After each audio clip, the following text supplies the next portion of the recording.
Estimada docente Luz Toribio, estimados compañeros y compañeras, tengan ustedes muy buenas tardes. En esta oportunidad les voy a hablar de un tema muy importante que como peruanos debemos de saber porque es parte de nuestra historia. Y me refiero al tema del oncenio de Leguía. Espero que sea de su agrado. En este tema del oncenio de Leguía abordaremos 4 puntos importantes. El primer punto es el concepto del oncenio de Leguía. ¿Qué es oncenio? Como segundo punto abordaremos el contexto. ¿Qué pasaba durante el año de gobierno de Leguía alrededor del mundo, ¿no? Acontecimientos importantes.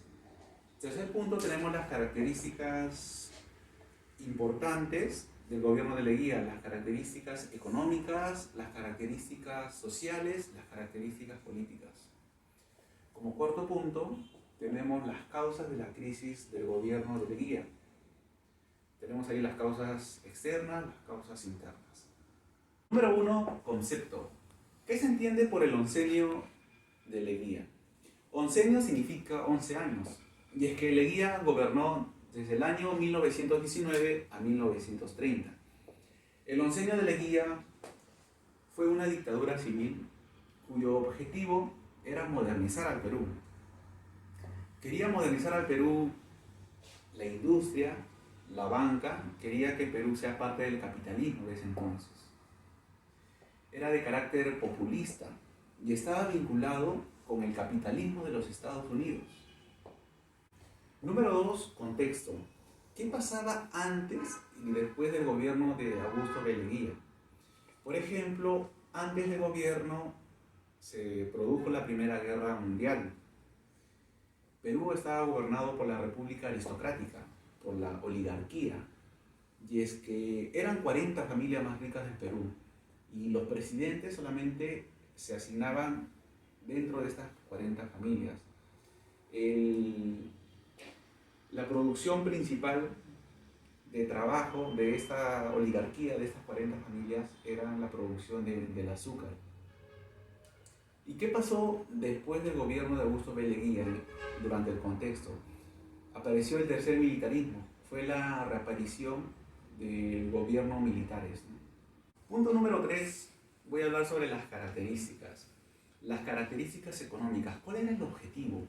El objetivo del gobierno de Leguía era el desarrollo de las actividades capitalistas. Como ejemplo pedí anteriormente las actividades de la industria o la banca. Pero, ¿qué medidas o qué iba a hacer Leguía para que haya ese desarrollo? Pues no había dinero en ese entonces y Leguía decidió prestarse de Estados Unidos.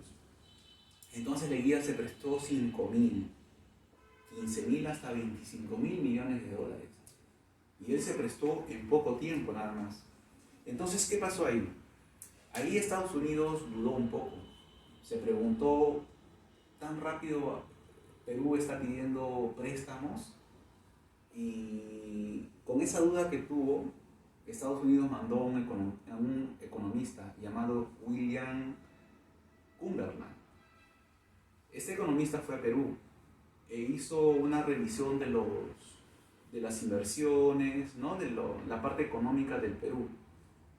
A este evento se le llama la misión de Cumberland. Entonces, este economista vio que Perú no tenía capacidad de pago. Y ahí Leguía sí se preocupó.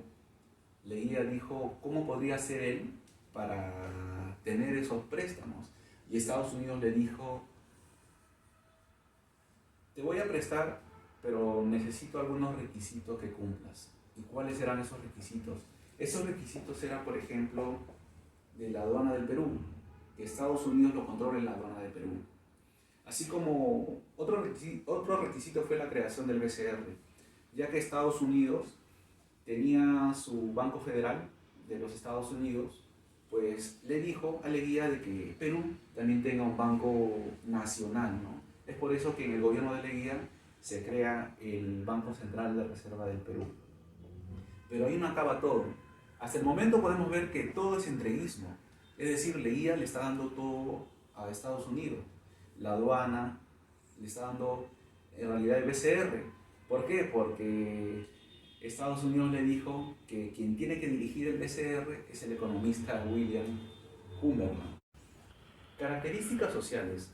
¿Cuál era el objetivo de Leguía con respecto a las características sociales? Con respecto a lo social. Era el controlar los grupos sociales que existían en ese entonces. Por ejemplo, en la clase alta estaban la oligarquía. La oligarquía, los grupos de poder, las 40 familias, ¿no?, millonarias en ese entonces, su actividad principal económica era la producción de azúcar. Entonces, esta actividad económica dependía del riego de agua, de que haya agua para que exista esta producción. Entonces Leguía promulgó la ley de aguas. ¿En qué consistía esto? ¿Cómo los controlaba Leguía a ellos? Pues si se sublevaban por algún motivo, la oligarquía, dentro de estas 40 familias, lo que hacía Leguía era que cortaba el acceso a estos regadíos, ¿no? Y entonces le ponían aprieto a sus actividades económicas de estos grupos de poder.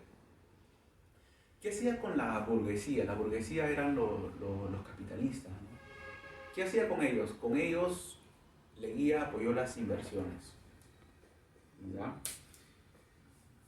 Gamonal son los hacendados de la sierra. Entonces, ¿cómo Leguía iba a controlarlos?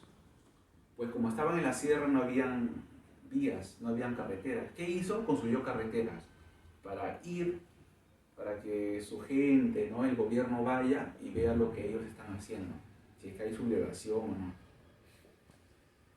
¿Qué pasó con la clase media? La clase media estaba conformada por los profesionales, principalmente los sanmarquinos, ¿no?, de la Universidad Nacional Mayor de San Marcos. Antes los alumnos eran de dinero, estaban conformados por la clase alta en San Marcos. Entonces, ¿cómo los iba a controlar? Ahí Leguía les dio casas, pero lo principal que le dio fue un trabajo, fue llamado la burocracia estatal. ¿Por qué? Porque el gobierno de Leguía asignaba a los egresados, a los profesionales de San Marcos, en puestos del Estado. Pero lo característico aquí es que ¿cómo le pagaban? ¿Cómo recibían sus sueldos estos profesionales? Pues les pagaba con el dinero que le prestaban Estados Unidos. Y con respecto a la clase baja, ¿qué pasó? Pues con respecto a los obreros, se ratificó la ley de las 8 horas. Características políticas. ¿Cuál era el objetivo de Leguía con respecto a lo político? Era el controlar los poderes del Estado. Desde ya dijimos de que el gobierno de Leguía era dictatorial, ¿no? ¿Por qué? Porque no respetaba los poderes del Estado, quería controlarlos todos, no era democracia. Entonces él quería controlar los poderes legislativos, el poder judicial. Entonces, ¿qué más hizo él? Él creó la Constitución de 1920. Y dentro de esta Constitución lo más característico es que ahora se podía gobernar hasta 5 años. Otro, crisis del oncenio. Tenemos por un lado las causas externas. ¿Y qué pasó? ¿Qué pasó afuera? ¿Qué pasó con Estados Unidos? Pues en 1929 se produjo, se le conoce como el crack de 1929, y fue la caída de la bolsa de valores de los Estados Unidos. Fue una crisis capitalista más grande de la historia. Entonces, ¿qué produjo esto? Produjo lo que son el quiebre de los bancos, el quiebre de la industria. ¿Cuáles serían las causas internas? Pues bajaron las exportaciones, ya no habían exportaciones porque Estados Unidos en ese momento ya no necesitaban de materias primas ni nada, porque fue una crisis total en el año 1929. Y una causa interna es que el gobierno de Leguía o Perú ya no tenía préstamos, ya no podía recibir préstamos por parte de Estados Unidos. Y como conclusión, podemos decir de que el gobierno de Augusto B. Leguía fue un gobierno corrupto, porque él quería manejar los poderes del Estado, el poder legislativo, el poder judicial, quería controlar a las clases sociales, ¿no?, que estén tranquilos. Fue una dictadura. ¿Por qué? Porque aparte de que quería controlar los poderes del Estado y todo, ya se vuelve una dictadura, no una democracia. un personaje, un ciudadano, un político que no estaba de acuerdo con el gobierno de Leguía, pues él lo expulsaba. Eso sucedió con Aya de la Torre, por ejemplo, con José Pardo y con José Carlos Mariátegui, ¿no? Fue un gobierno, ¿qué sería? Fue un gobierno también entreguista, un gobierno de entreguismo total, porque le entregó, ¿qué le entregó? Le entregó Estados Unidos, pues pudo acá formar sus empresas, tuvo sus empresas, las más características, la de petróleo y la de cobre, aquí en Perú. También fue un entreguismo total porque le cedió las aduanas y permitió, ¿no?, de que lo administre un americano el Banco Central de Reserva. Entonces fue un entreguismo total. Y bueno, para terminar, también fue una... para terminar, decirle que este gobierno de Augusto B. Leguía es comparado con el gobierno de Alberto Fujimori, ¿no? Porque tiene muchas características similares, por ejemplo, en temas de corrupción, o también porque Fujimori se dio grandes empresas, las privatizó muchas empresas y todo, es por eso que también se compara. Pero más que todo el grado del grado alto del nivel de corrupción, ¿no?, que se compara. Y es bueno saber de nuestra historia. Muchas gracias.